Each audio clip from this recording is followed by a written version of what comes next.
Bab 61-65. Bab 61, Penyamaran. Sementara tiga klan mulai pergi melalui pintu masuk rumah lelang, masing-masing pemimpin klan memberikan senyum palsu dan tawa yang tidak menyenangkan, saat mereka meninggalkan pandangan satu sama lain, jejak permusuhan dan ejekan muncul di wajah mereka. Tiga klan berjalan angkuh melintasi aula saat mereka pergi dan setiap kali mereka lewat, orang-orang akan segera menyingkir. Di kota Wutang, hampir tidak ada kekuatan lain yang dapat menyaingi tiga klan besar. Sekali lagi, Xiao Zhan dengan setengah hati mengucapkan beberapa patah kata kepada Ao Bapa di dekatnya. Tiba-tiba, gerakan Xiao Zhan menjadi kaku dan langkah kakinya terhenti. Melihat gerakan Xiao Zhan, semua orang mengalihkan pandangan mereka ke garis pandangnya, dan tubuh mereka tidak bisa membantu tetapi sedikit gemetar. Bahkan wajah JLIB dan Ao Bapa sedikit berubah. Di pintu masuk aula lainnya, tiga sosok perlahan berjalan keluar. Orang yang memimpin mereka secara tak terduga adalah kepala juru lelang rumah lelang primer Yafei. Sebagai pelanggan pelelangan yang sering, Xiao Zhan dan yang lainnya semua tahu wajah asli wanita ini. Meskipun wanita ini biasanya menampilkan penampilan yang penuh dengan senyuman, semua orang tahu bahwa wanita ini sebenarnya sangat arogan. Sebelumnya, Ao Bapa ingin mengundangnya makan tetapi langsung mendapat penolakan yang sangat sopan. Dari kejadian ini, orang mengerti bahwa wanita ini, tidak seperti penampilan luarnya, tidak mudah untuk didekati. Namun hari ini, wanita angkuh ini, bertentangan dengan dirinya yang normal, dengan hormat membimbing tamu. Hal ini benar-benar membuat Xiao Zhan dan yang lainnya terkesima. Mata berkedip sedikit, tatapan Xiao Zhan dan yang lainnya bergeser sekali lagi ke belakang dan wajah mereka terus berubah. Di belakang kelompok tiga, tetua alkemis lelang Guni tersenyum dan mengucapkan beberapa patah kata ke telinga orang misterius berkerudung hitam. Ekspresi tersenyumnya ada di seluruh wajahnya, sedemikian rupa sehingga jejak sanjungan bisa terlihat. Jika sikap hormat Yafei telah membuat Xiao Zhan dan yang lainnya merasa kagum, maka sikap yang ditunjukkan Guni membuat mereka merasa terpana. Sebagai alkemis peringkat tertinggi kota Wutan, biasanya hanya tiga kepala klan yang bisa bertemu dengannya. Ketika mereka melakukannya, mereka hormat dan tidak berani bersikap tidak sopan sedikitpun. Sebagai alkemis tingkat 2, Guni mempertahankan kebanggaan sebagai seorang alkemis. Ketika dia berbicara dengan acuh tak acuh, membuat orang lain semakin menghormatinya.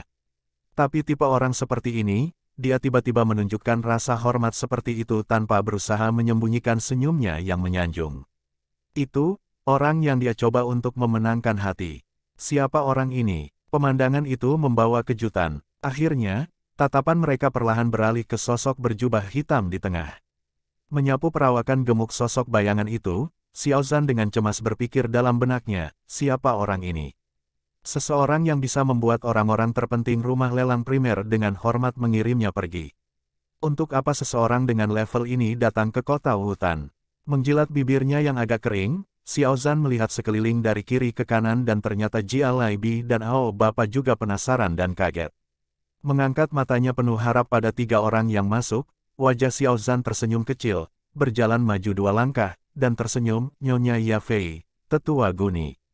Haha. Sangat jarang melihat kalian berdua muncul bersama. Petik 2. Ketika Yafei dan Guni keluar lebih awal, keduanya sudah melihat para pemimpin klan. Melihat Xiao Zhan keluar untuk berbicara, gerakan mereka masih sama. Tetapi hanya setelah orang berjubah hitam itu berhenti, mereka menghela nafas lega. Haha, kami mengirim tamu berharga, itu saja. Yafei tertawa ringan. Oh, haha, Jia Laibi juga mendekat sambil tersenyum. Tak lama setelah itu, tatapannya beralih dari Yafei ke orang berkerudung hitam dan dengan sopan bertanya, haha. Saya tidak tahu apakah tuan ini, juga dari kota Wutang. Haha, kamu terlihat agak asing bagiku. Petik 2, batuk, penatua klan Jialai, tuan ini adalah tamu berharga rumah lelang primer. Alis sesepuh Guni berkerut dan terbatuk untuk memperingatkan Jialai agar tidak bertanya sembarangan. Mendengar nada peringatan sesepuh Guni, kulit Jialai sedikit berubah dan berbisik pada dirinya sendiri, bahkan tetua Guni bertindak menakutkan. Apa identitas orang ini? Melihat bagaimana Jialai disambut dengan jawaban yang bijaksana, Xiao Zhan menelan apa yang akan dia katakan. Melihat sikap hati-hati Guni, orang berjubah hitam ini jelas berada pada tingkat keberadaan yang sama sekali berbeda dari mereka. Saat ini, dia tidak punya pilihan selain tertawa sedikit dan kemudian dengan bijaksana menarik diri. Anda, apakah Xiao Zhan dari klan Xiao, kan? Tepat ketika Xiao Zhan hendak mundur, orang berjubah hitam yang pendiam itu tiba-tiba bertanya dengan nada datar. Mendengar suara tua ini, Xiao Zhan menatap kosong sedikit. Segera setelah itu, dia ragu-ragu dan kemudian mengangguk. Saya mendengar bahwa tuan muda klan Anda mengandalkan yayasan eliksir ini untuk melompat ke Duan Qi ke-9. Haha, ini benar-benar membuatku kagum. Orang berjubah hitam itu tertawa datar. Ditemui dengan perlakuan sopan seperti ini, Xiao Zhan merasa senang di dalam hatinya dan tersenyum, anakku beruntung. Melambaikan tangannya dengan riang, orang berjubah hitam itu tersenyum, keberuntungan juga merupakan bagian dari kekuatan seseorang. Di masa depan jika ada kesempatan, saya ingin bertemu dengannya. Mungkin dia bahkan bisa menjadi seorang alkemis. Dengan cara yang agak tercengang, Xiao Zhan muncul seolah-olah dia tidak mengerti apa yang dikatakan tetua itu. Oke, di masa depan jika ada kesempatan, saya akan mencari klan Xiao Anda untuk berkolaborasi bersama. Sambil tersenyum, orang berjubah hitam itu berbalik menghadap Ya Fei dan Guni, tidak perlu mengantarku pergi, aku masih ada urusan. Aku akan pergi dulu. Setelah berbicara, Xiao Yan tidak menunggu reaksi mereka dan berjalan dengan langkah besar keluar dari rumah lelang. Membelai wajahnya dengan cara yang tak terlukiskan, Xiao Zhan menoleh dan benar-benar melihat Ya Fei dan Guni menatapnya, wajah dipenuhi rasa iri. Pemimpin klan Xiao, apakah Anda mengenali tuan tua itu? Ya Fei bertanya, ini pertama kalinya aku melihatnya. Xiao Zhan memaksakan senyum dan menggelengkan kepalanya dengan gugup ke arah Ya Fei dan Guni, yang memasang ekspresi aneh di wajah mereka. Keluarga Xiao telah diberkati. Guni dengan lembut menggelengkan kepalanya. Dia melirik yayasan eliksir, yang dipegang erat oleh Jia Laibi di dadanya seolah-olah itu adalah harta berharga, dan berkata dengan acuh tak acuh, hal-hal itu disempurnakan olehnya. Setelah mendengar apa yang dikatakan, kulit ketiga kepala keluarga itu berubah dengan liar. Setelah beberapa saat, wajah Xiao Zhan berseri-seri. Dia tidak menyangka bahwa sesepuh berjubah hitam itu akan menjadi seorang alkemis. Melihat sikap Guni sebelumnya, jelas bahwa yang lebih tua adalah alkemis dengan peringkat yang jauh lebih tinggi daripada Guni. Jika alkemis tingkat kedua mampu membuat mereka sopan dan rendah hati, lalu bagaimana dengan alkemis tingkat ketiga atau bahkan keempat? Astaga, klan semacamnya tidak memiliki kualifikasi untuk memenuhi tipe senior seperti ini. Kami mendapat untung besar kali ini. Memikirkan kembali ketika orang berkerudung hitam itu menawarkan untuk berkolaborasi di masa depan, kedua mata Xiao Zhan langsung menyala dan dia tanpa sadar bergumam pada dirinya sendiri. Di samping, setelah keterkejutan mereka memudar, mata Jia Laibi dan Ao Bapa berkilat iri seolah-olah mereka seperti mata kelinci. SL, mata kelinci merah sama dengan mata merah sama dengan iri. Bab 62 menamparkan. Meninggalkan rumah lelang, Xiao Yan berkeliaran di jalanan selama beberapa waktu. Ketika dia melihat tidak terlalu banyak orang di sekitarnya, dia menyelinap ke gang terdekat. Melepas jubah hitamnya, Xiao Yan menggerutu, "Guru, Anda hampir mengekspos saya di sana." "Hehe, apa yang baru saja aku lakukan, bukankah itu juga yang diinginkan hatimu?" Dari cincin hitam pekat tanpa hiasan terdengar tawa geli Yao Lao. Kata-kata ini menyebabkan Xiao Yan menggelengkan kepalanya tanpa daya, tetapi memang benar bahwa dia merasa sedikit menyesal terhadap ayahnya. 2 kali dia melelang beberapa produk dan dengan demikian 2 kali dia memeras uang dari Xiao Zhan. Dia menendang jubah itu ke selokan, berbisik, "Aku akan menebusnya dengan mencari kesempatan untuk berkolaborasi dengan klan Xiao di masa depan. Itu seharusnya memberinya sedikit kompensasi." Petik 2. Dengan bahan-bahan berharga di tangan, Xiao Yan memasukkannya ke dalam dadanya. Setelah keluar dari gang, dia praktis terbang kembali ke kediaman Xiao Clan. Karena Xiao Zhan dan teman-temannya belum kembali, tempat itu terasa agak kosong. Para penjaga di gerbang, melihat tuan muda berbakat super-duper klan Xiao, tidak berani menghalanginya. Melihat perilaku mereka, tuan muda itu tersenyum dan kemudian berlari masuk. Dengan lari cepat, Xiao Yan tiba di kamarnya sendiri dan mengeluarkan bahan-bahan dari dadanya. Dia memperlakukan bahan-bahannya seperti yang akan dia hargai. Sambil menangkupkan tangannya, dia mengambilnya dan meletakkannya di atas meja. Yang pertama adalah tanaman kuning layu dengan 5 daun hitam tinta. Itu adalah Enclave Lotus, setiap daun mewakili 10 tahun. Buah racun ular itu bulat dan kira-kira sebesar setengah kepalan tangan. Jika buah hijau tua itu diletakkan di bawah hidung, orang akan mencium bau manis dan asam. Buah racun ular cukup langka, hanya ditemukan di dekat sarang peringkat 5 atau di atas binatang ajaib ular. Karena asosiasi buah dengan ular, elemen yin dingin buah berlimpah dan akibatnya, buah sering digunakan sebagai mediator untuk efek obat. SL, yin dan yang, yin adalah sisi gelap. Rumput pengumpul roh, meskipun sebagian besar terlihat seperti rumput biasa, memiliki cahaya kuning kecil di ujungnya. Semakin kuat cahaya, semakin murni energi rumput. Inti sihir atribut air peringkat 2 memiliki warna biru-biru yang kaya. Saat diletakkan di atas meja, tidak hanya melembabkan udara di sekitarnya tetapi juga membasahi meja. Tak perlu dikatakan, sifat air dari inti itu jelas.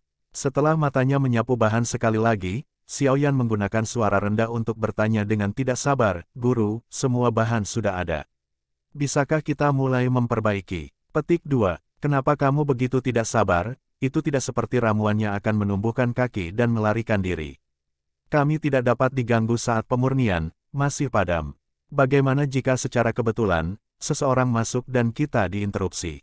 Seseorang akan belajar tentang saya dan bahan-bahannya akan sia-sia.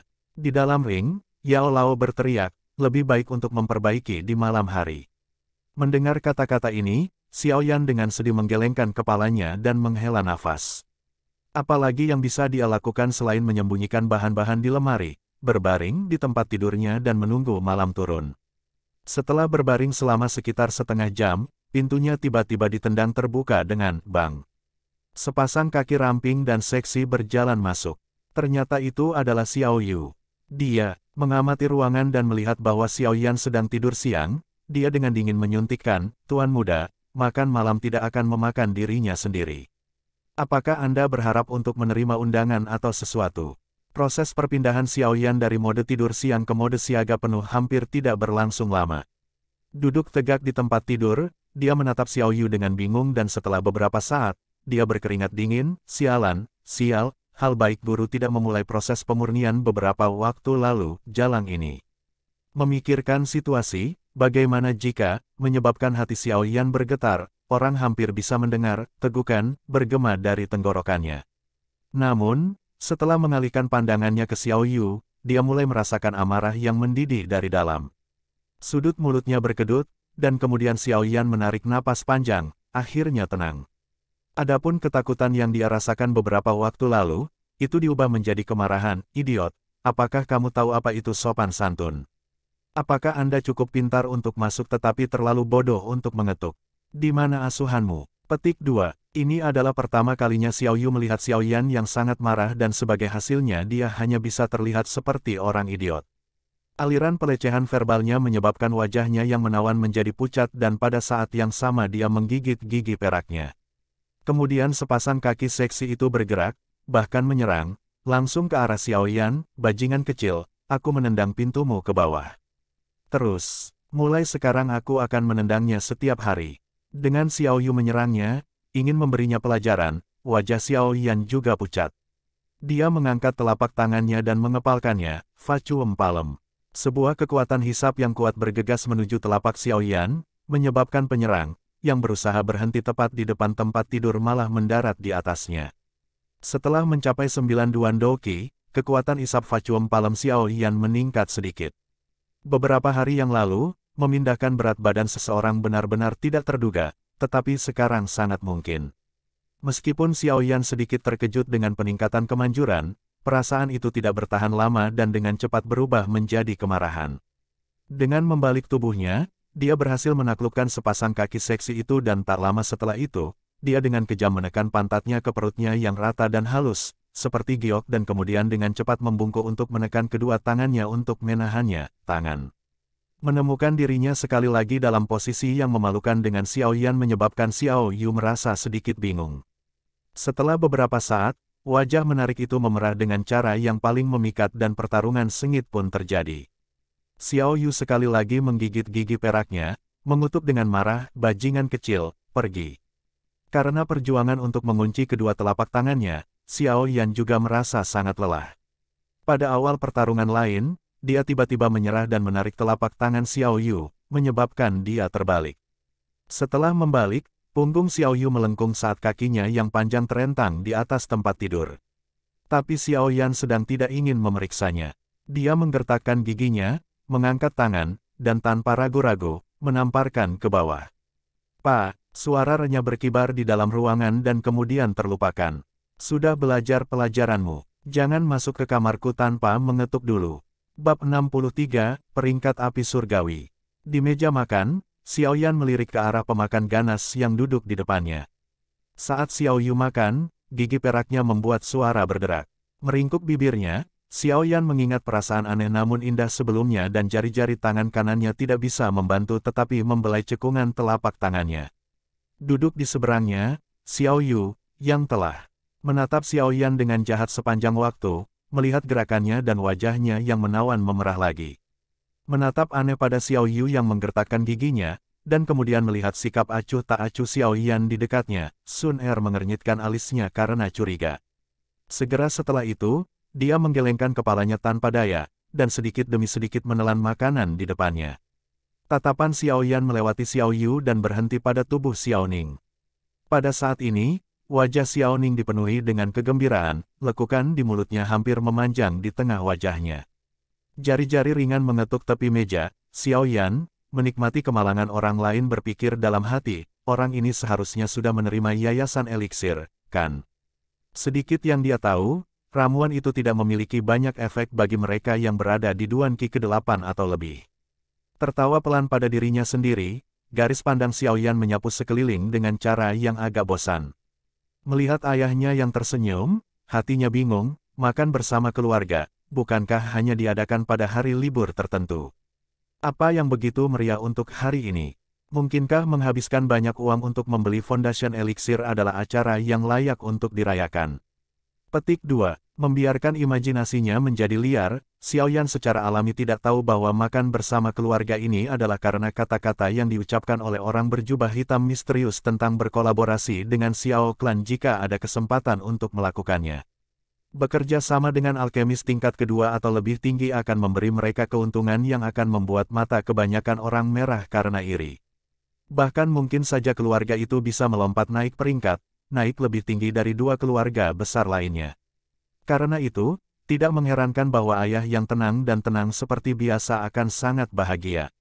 Dan untuk beberapa tetua lainnya, mereka bahkan lebih menyeringai dari telinga ke telinga. Melihat mata tua mereka yang setengah tertutup, terbukti bahwa nasib baik yang turun dari langit ini membuat mereka agak linglung. Suasana meriah di jamuan makan bersama perlahan memudar dan setelah melihat gelombang perpisahan ayahnya, Xiao Yan segera melompat dari kursinya. Dia kemudian bergegas keluar dari aula dan langsung menuju kamarnya. Tidak lama setelah Xiao Yan pergi, Xiao Yu mengatupkan giginya dan mengejarnya tetapi tidak dapat menemukan satu bayangan pun. Tak berdaya, dia hanya bisa menghentakkan kakinya dengan kebencian dan pergi dengan hati yang dipenuhi amarah. Kembali ke kamarnya dan setelah belajar dari pengalaman pribadinya sendiri, Xiao Yan belum meminta Lao Yao untuk segera memperbaiki obatnya. Setelah menutup pintu dan jendela, dia dengan malas berguling ke tempat tidurnya dan merasa pusing, tertidur. Larut malam, setelah semua orang tertidur, berbaring di tempat tidur, Xiao Yan membuka kedua matanya. Dia dengan bersemangat melompat dari tempat tidur dan mengeluarkan bahan-bahan yang tersembunyi dari lemari. Dengan hati-hati meletakkannya di atas meja, dia menoleh. Melihat ke arah Yao Lao, hantu yang melayang satu kaki dari tanah, Xiao Yan dengan lembut bertanya, "Guru, Anda siap sekarang, kan? Akhirnya Anda telah belajar bagaimana menjadi sedikit berhati-hati, pemurnian pil membutuhkan lingkungan yang sangat tenang. Jika saya terganggu, konsekuensinya sangat parah. Saat ini, saya tidak akan merasakan kerusakan pembalasan, tetapi nanti ketika Anda mulai belajar alkimia, jika Anda terus ceroboh, maka saya khawatir Anda akan kehilangan nyawa kecil Anda sedikit lebih cepat daripada nanti." Yao Lao berjalan ke satu sisi meja dan dengan lembut menyentuh setiap bahan dengan telapak tangannya. Mengangguk kepalanya sedikit, nada suaranya yang membosankan membawa sedikit keparahan. Menurunkan kepalanya karena malu, Xiao Yan menggaruk kepalanya saat menerima instruksi. Hanya setelah melihat kepatuhan Xiao Yan, Yao Lao menghela nafas lega. Dia dengan muram merentangkan telapak tangannya dan nyala api putih meledak. Dengan persepsi jiwanya yang terus-menerus mengendalikan suhu api, Yao Lao memanfaatkan waktu idle dan melirik Xiao Yan yang sedang menatap api di telapak tangan Yao Lao dengan rasa ingin tahu. Sedikit ragu-ragu, Yao Lao berbisik pelan, jajaran sebagian besar alkemis dapat dibedakan dari warna nyala api mereka. Alkemis biasa memiliki api dengan warna kuning samar. Saat peringkat mereka meningkat, warna api menjadi lebih gelap dan kekuatan api semakin kuat. Setelah mendengar apa yang dikatakan, Xiao Yan mengedipkan mata, menunjuk api di tangan Yao Lao dan bertanya, "Kalau begitu guru, mengapa milikmu putih?" "Haha, apa yang saya katakan sebelumnya adalah untuk api alkemis yang biasa terlihat. Namun di dalam lingkaran alkemis, selain mengandalkan Douqi sebagai katalis untuk nyala api, ada juga metode lain." Yao Lao tersenyum dengan sedikit kebanggaan. Artinya, meminjam api, itu bukan kata-kata yang asing. Dia mengerti apa arti setiap kata, tapi Xiao Yan bingung. Bagaimana seseorang bisa meminjam api yang dibutuhkan untuk memurnikan pil? Itu benar, meminjam api. Mengangguk kepalanya, Yao Lao terkekeh, di dalam dunia tanpa batas ini, ada beberapa api surgawi langit dan bumi. Mungkin nyala api itu berasal dari dalam meteor yang jatuh dari langit atau mungkin nyala api itu berasal dari kedalaman gunung berapi, yang ditempa selama ratusan ribu tahun oleh lava. Kekuatan api surgawi ini berkali-kali lipat lebih besar daripada kekuatannya, api yang diciptakan melalui Douqi.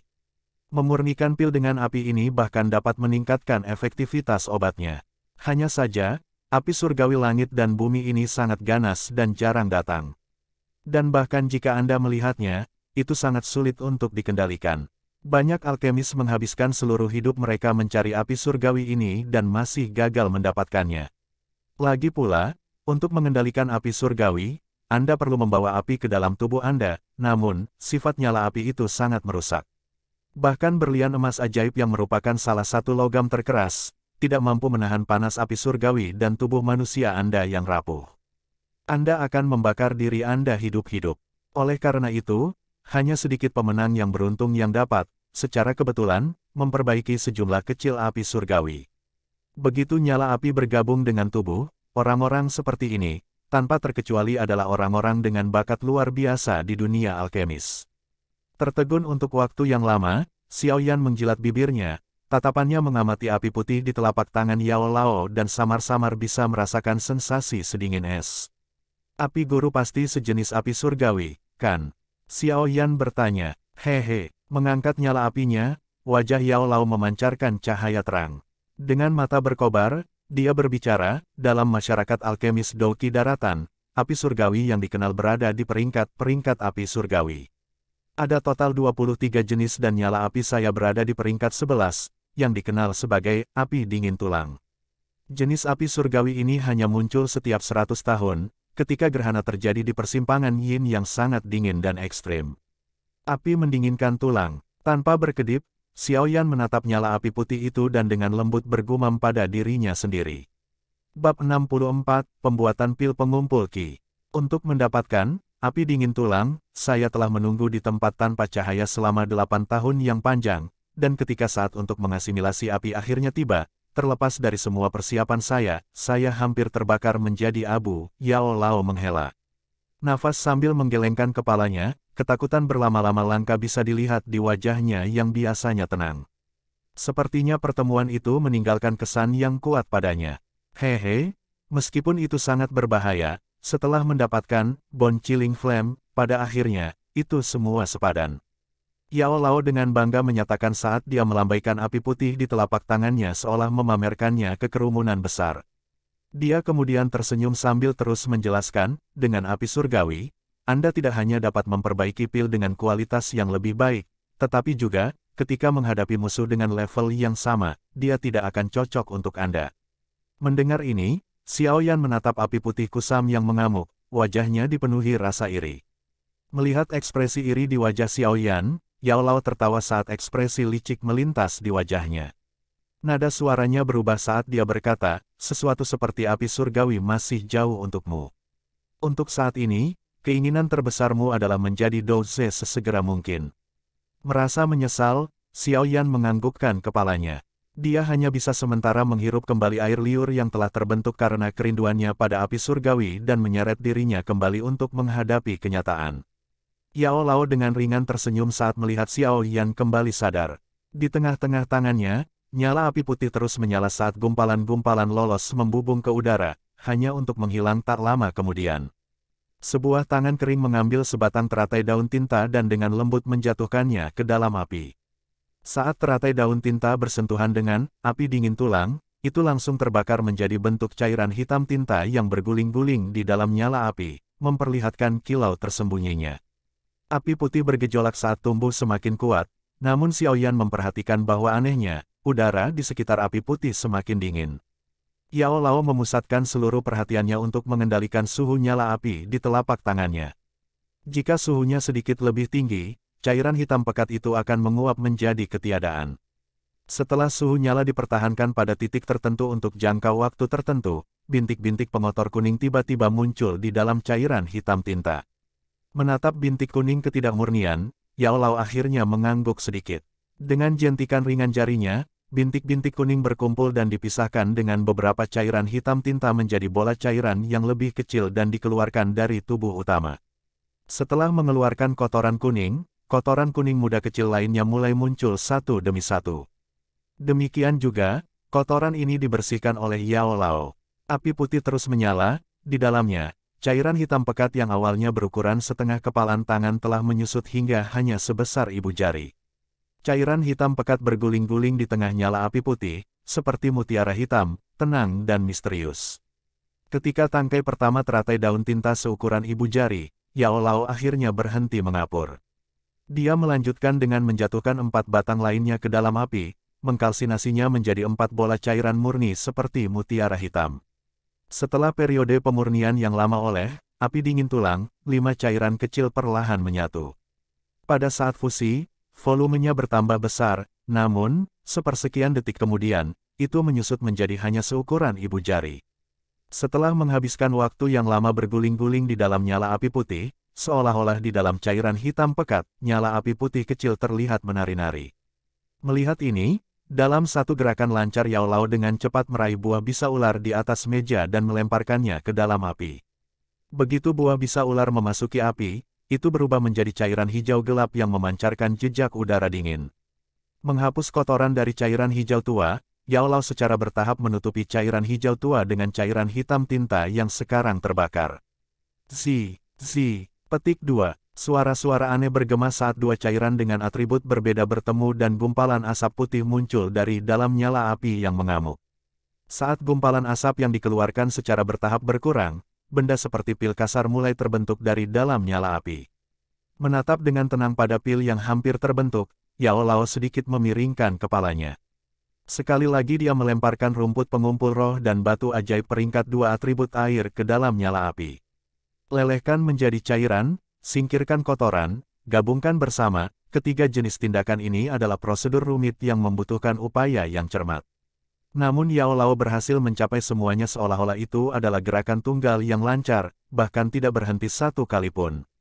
Setelah melihat gerakan tajam dan tepat Yao Lao, bahkan Xiao Yan, orang luar dari cara alkemis yang bahkan belum memahami dasar-dasar seni pun tidak bisa tidak memuji Yao Lao di dalam hatinya.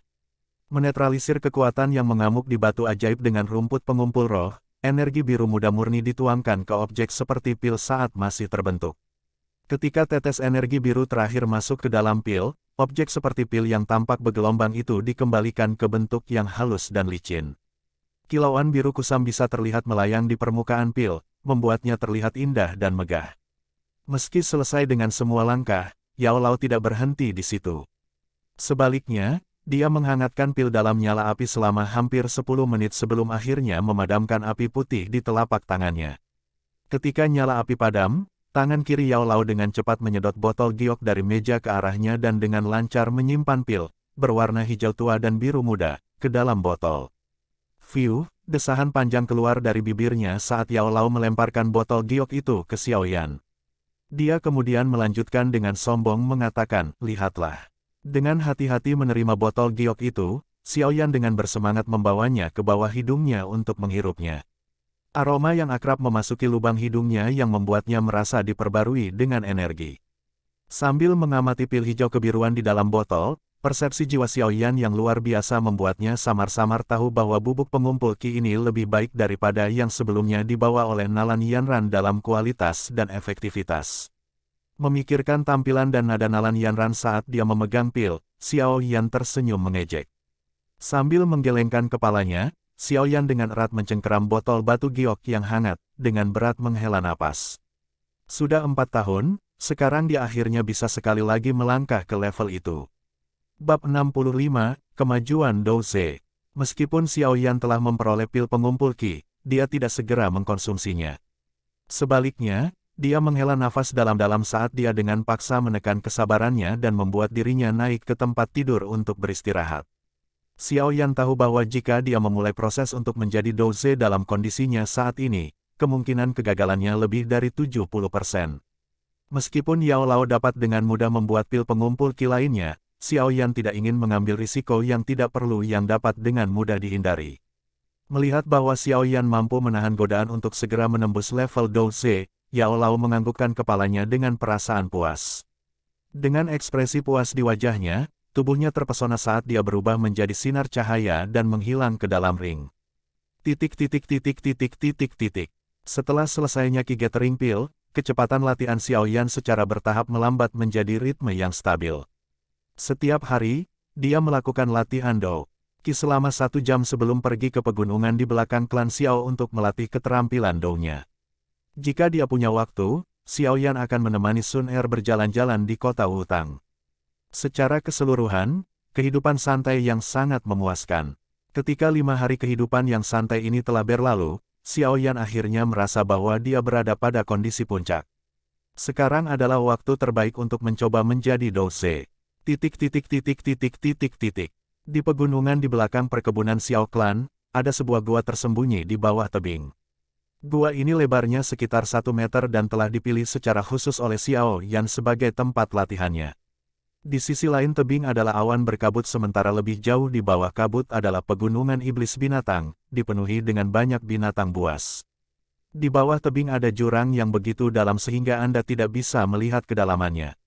Satu-satunya pintu masuk ke gua adalah jalan sempit yang telah disembunyikan oleh Xiaoyan menggunakan cabang dan batu.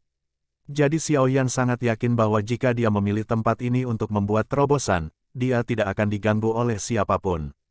Perlahan menarik napas, Xiaoyan mengeluarkan botol giok. Memiringkan botol, pil hijau kebiruan diluncurkan. Menatap pada Qi Gathering Pill yang mengkilap dan halus, senyum kecil terbentuk di wajah Xiaoyan. Dia sekali lagi menghirup aroma yang akan menenangkan hati seseorang. Menjilati bibirnya, Xiaoyan tanpa ragu memasukkan pil itu ke mulutnya. Saat pil pengumpul Qi memasuki mulutnya, sensasi sedingin es bisa dirasakan menjalar dari mulutnya. Sepersekian detik kemudian, esensi energi murni hangat suam-suam kuku mulai mengalir dari mulutnya ke tubuhnya, menimbulkan sentakan keras tubuh Xiaoyan. Dengan wajah tenang, Xiaoyan menggunakan kedua tangannya untuk dengan cepat membentuk segel tangan penyerap Dou Qi. Napasnya terus mereda saat Dou Qi di dalam tubuhnya menanggapi pikirannya dan mulai dengan cepat kusut dengan esensi yang kuat dan murni dari pil untuk dengan cepat memperbaikinya. Di dalam gua kecil, udara yang awalnya tenang tiba-tiba naik saat garis putih Dou Qi berkumpul dari udara dan terus melonjak ke tubuh Xiaoyan. Menggigit bibirnya kesakitan, dua energi bertabrakan di dalam tubuhnya dan menyebabkan gelombang rasa sakit memancar dari saluran di seluruh tubuhnya.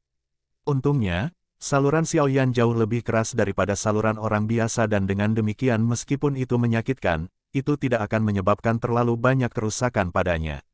Di tubuhnya, Dou Qi mengelilingi esensi energi hijau murni, dengan cepat menyempurnakannya. Energi hijau terus berubah menjadi Dou Qi putih dan dengan Dou Qi yang baru terbentuk untuk mendorong proses tersebut, Dou Qi di dalam tubuh Xiaoyan dengan cepat berkembang ke titik di mana ia bisa terlihat tumbuh dengan mata telanjang. Meskipun esensi murni dari pil itu disempurnakan tanpa henti, esensinya terus mengalir tanpa henti. Setiap kali Dou Qi berhasil memperbaiki sejumlah esensi, energi hijau baru dan lebih besar akan menyembur ke depan.